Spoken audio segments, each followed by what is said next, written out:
Exam नहीं करवा सकती कंडक्ट। मेरे भाई, अभी नियुक्ति पत्र दिया नहीं गया, आप मेरे वक्तव्य को निकालिए।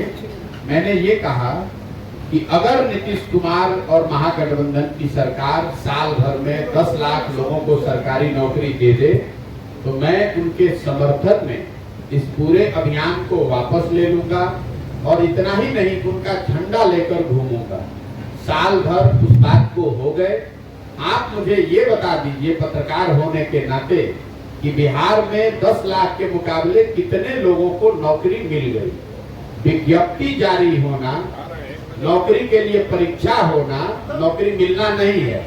हम आपको हजारों ऐसे लड़कों से मिला सकते हैं, बच्चों से, जो पिछले 4 साल 5 साल से एडमिट कार्ड लेकर परीक्षा देकर घूम रहे हैं, या तो प्रश्न पत्र लीक हो गया या कोई कोर्ट में चला गया, उनको नियुक्ति नहीं हुई। तो जब नियुक्ति हो जाए तब बात कीजिएगा। दूसरी एक और बात समझ लीजिए, जो ये बीपीएससी ने अभी नियुक्ति की बात आप कर रहे हैं, मेरा आपको आग्रह होगा कि उसके बाद जब नियुक्ति पत्र जारी हो जाए तो हमसे मिल लीजिएगा। तो आपको ये बताएंगे कि उसमें बिहार के कितने बच्चों को नौकरी मिली, क्योंकि ये पूरे देश के लिए ओपन व्यवस्था थी।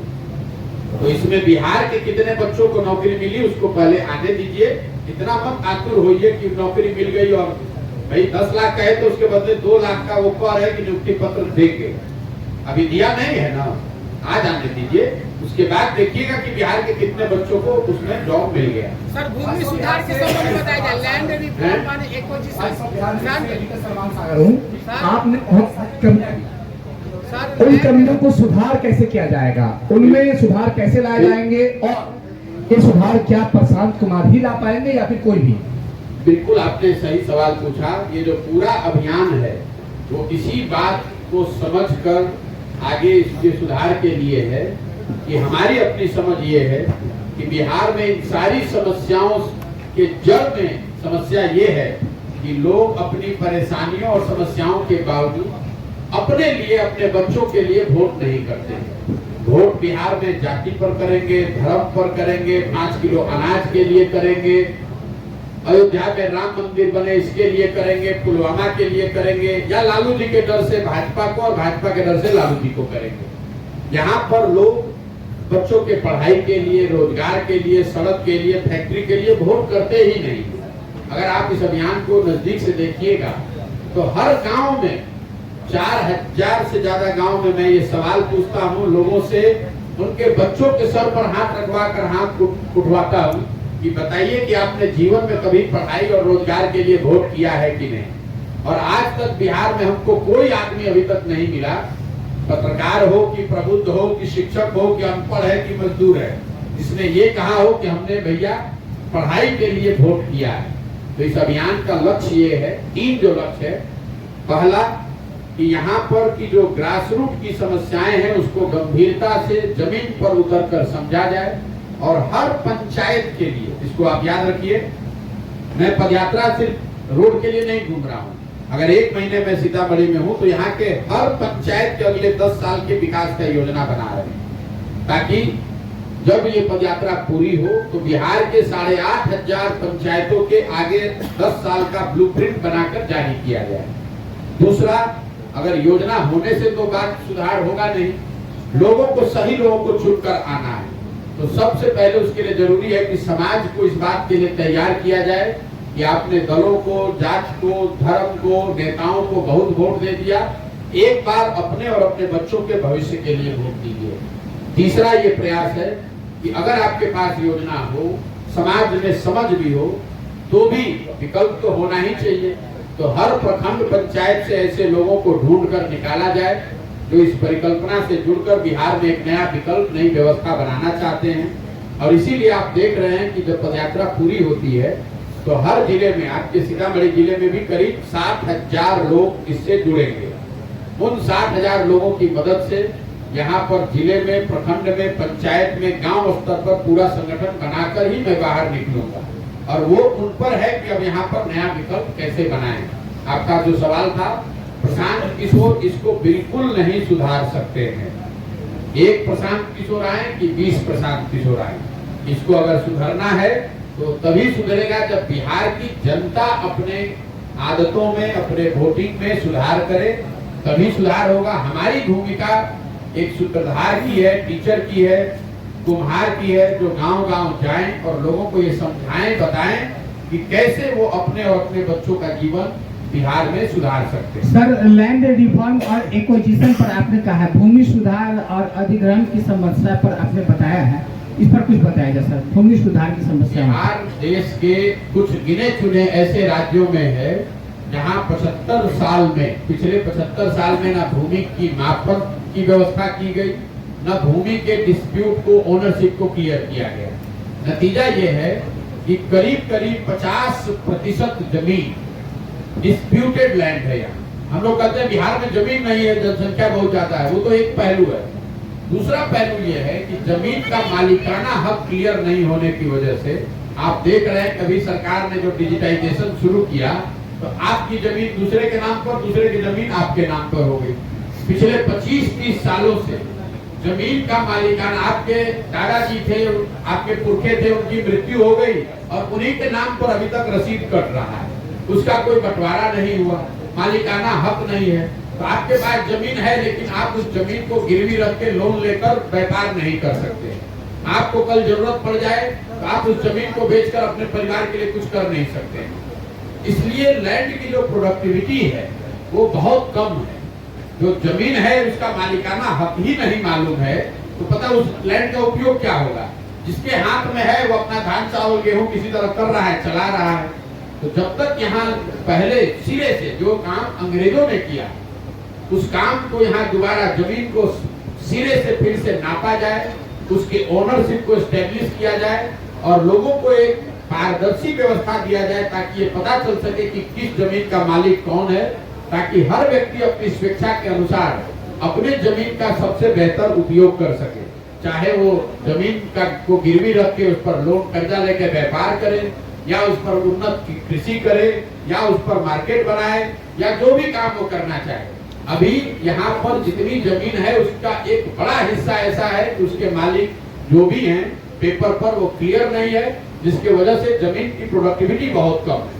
2023 में आप अपना उम्मीदवार उतारेंगे क्या? जी 2023 में आप अपना उम्मीदवार उतारेंगे? 23 में तो कौन सा चुनाव? आने वाले सब लोकसभा और विधानसभा चुनाव में जन सुराग की क्या रहेगी भागीदारी? भाई जन सुराज तो कोई दल है नहीं। जो बात मैंने पदयात्रा के शुरुआत में कही है, ये दल नहीं है, प्रशांत किशोर इसके नेता नहीं है। हमारा काम है कि पूरे बिहार में घूमकर इन समस्याओं को समझें और हमको भगवान ने जो शक्ति बुद्धि साधन व्यवस्था दिया है, बिहार के विकास के लिए एक हर पंचायत वाइज नया ब्लूप्रिंट बनाया जाए। हर पंचायत से ऐसे लोगों को ढूंढ कर निकालें जो बिहार में समझते हैं कि एक नया विकल्प बनना चाहिए। जब ये सारे लोग साथ में आएंगे तो वो लोग मिलकर निर्णय लेंगे। जिन जिलों से पदयात्रा हो गई वहां पर जो लोग जन सुराज के पुरोधा या संस्थापक बन रहे हैं, ये निर्णय उनको करना है कि चुनाव लड़ना है कि नहीं लड़ना है। उदाहरण के तौर पर जब पहले 5 जिलों में हम लोगों ने पदयात्रा खत्म की तो एक एमएलसी का उपचुनाव हुआ। तो उन 5 जिलों के जो जन सुराज के साथी थे उन्होंने ये तय किया कि भैया हम लोग को ये उपचुनाव लड़ना चाहिए। तो एक जन सुराज में से ही एक शिक्षक निर्दलीय उम्मीदवार के तौर पर चुनाव लड़े और जन सुराज के साथियों ने मिलकर उनका सहयोग किया और उनको जिताकर लाए भी। तो लोकसभा को लेकर चुनाव जन सुराज से कोई लड़ेगा कि नहीं, इस पर 2 टिप्पणी मैं कर सकता हूं। पहला, जन सुराज जब दल नहीं है तो जन सुराज तो लड़ नहीं सकता है, लेकिन जन सुराज परिवार से जुड़ा हुआ कोई व्यक्ति अगर चुनाव लड़ता है या तय करता है जन सुराज सीतामढ़ी परिवार के हमें चुनाव लड़ना है, तो ये संभव है कि वो अपने बीच से किसी को चुनाव लड़ाए। और अगर वैसे ऐसी कोई बात होगी तो उसमें प्रशांत किशोर और जन सुराज की जो भी ताकत समझ है वो उस उम्मीदवार के पीछे लगेगी। पप्पू यादव, आप मुख्यमंत्री जी के करीब रहे हैं, आप प्रशांत जी आप मुख्यमंत्री जी के करीब ही रहे हैं। जेडीयू में ये खबर आ गई है कि जो कुछ लोग गुट बनाए हुए हैं, अलग अलग गुट है, कोई कहता है राजद में भी रहेगा, कोई कहेगा टूट जाएगा। आप क्या मानते हैं? देखिए, जदयू जो पार्टी है करीब करीब उसका अंतिम दौर चल रहा है। हम उनके करीब रहे इसलिए नहीं बता रहे, जो हमारी अपनी राजनीतिक समझ है नीतीश कुमार जी के लंबे राजनीतिक पारी का ये अंतिम दौर है।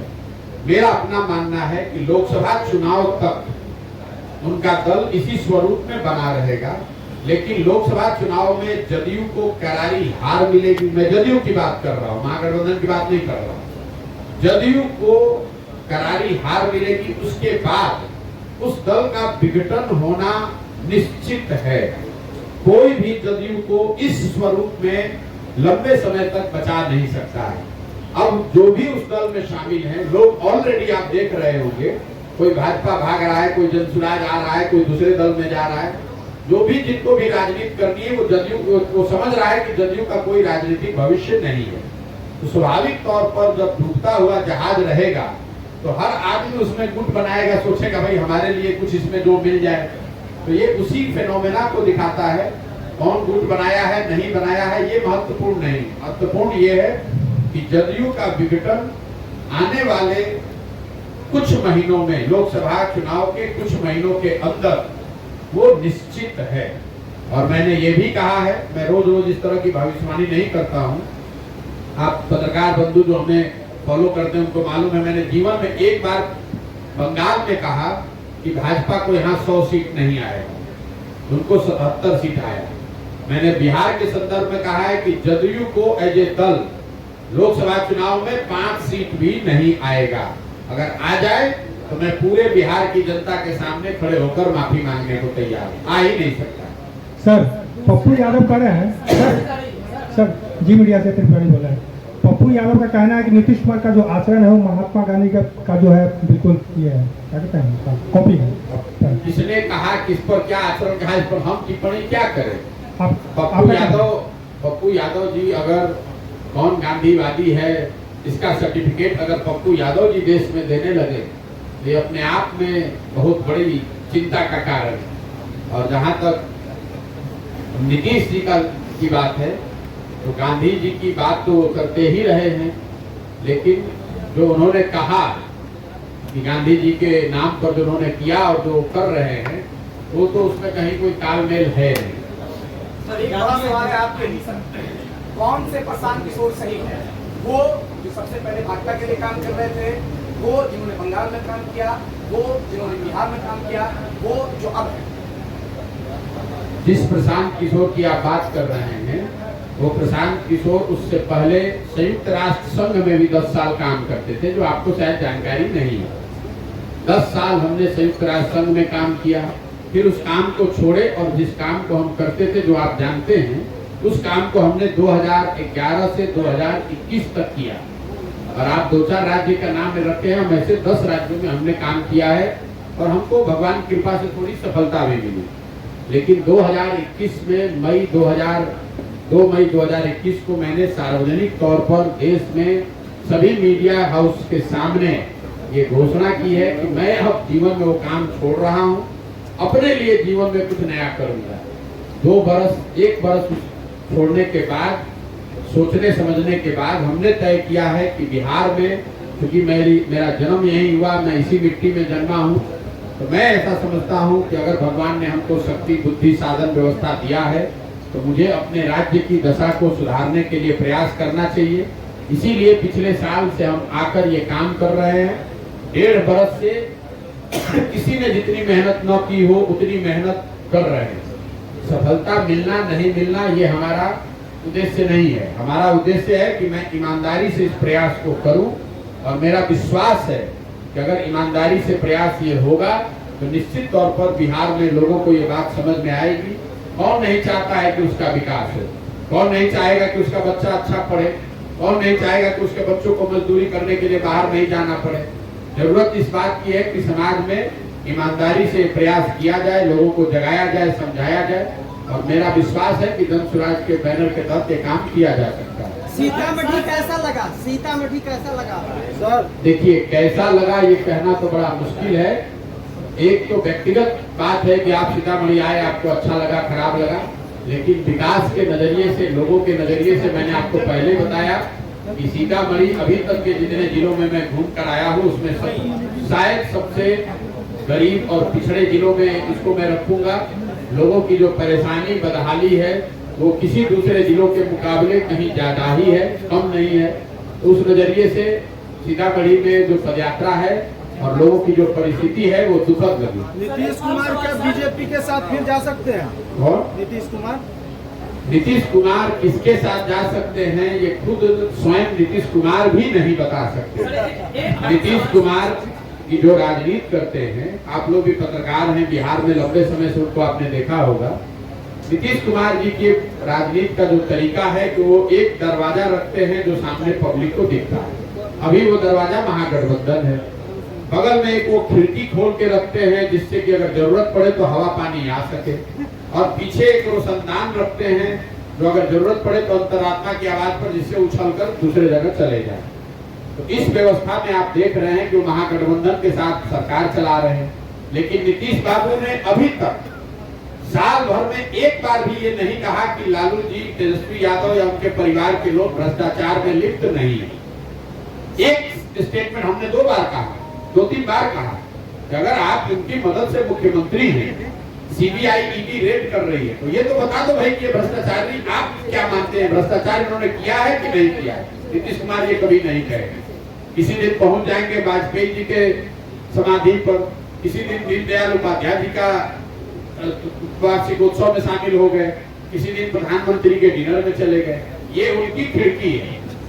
ये खिड़की दिखाकर दरवाजे को बताते रहते हैं कि देखो भैया, अगर तुम्हारे यहाँ से हवा पानी नहीं आएगा तो खिड़की से रास्ता निकाल लेंगे। और हरिवंश जी उनके रोशनदान है। आप जरा समझिए, जिस राज्यसभा में हर कानून को बनाने के लिए इतनी दिक्कत होती है, भाजपा का अगर वहां कोई कानून गिर जाए तो सरकार गिर जाएगी। वहां पर सबको हटाया गया, लेकिन उप सभापति हरिवंश जी को भाजपा ने नहीं हटाया, जदयू ने भी नहीं हटाया। ऐसा क्यों भाई? बिहार विधानसभा विधान परिषद में अध्यक्ष बदल दिए गए, राज्यसभा का उपाध्यक्ष नहीं बदला गया। वो इसलिए कि हरिवंश जी वही रोशनदान है कि कल होकर नीतीश बाबू को जरूरत पड़ जाए तो उनके माध्यम से भाजपा के लीडरशिप से वो बात कर सके, भाग सके। नीतीश कुमार जी के जीवन में आज इतनी ही प्राथमिकता है कि किसी तरह मेरी कुर्सी बची रहे, बिहार जाए चूल्हे भाड़ में, जिस व्यवस्था से भी हम बने रहे, बस उनकी इतनी प्राथमिकता रह गई है। और इसके लिए कोई आपको पत्रकार और प्रशांत किशोर होने की जरूरत नहीं है। बिहार का बच्चा बच्चा इस बात को जानता है।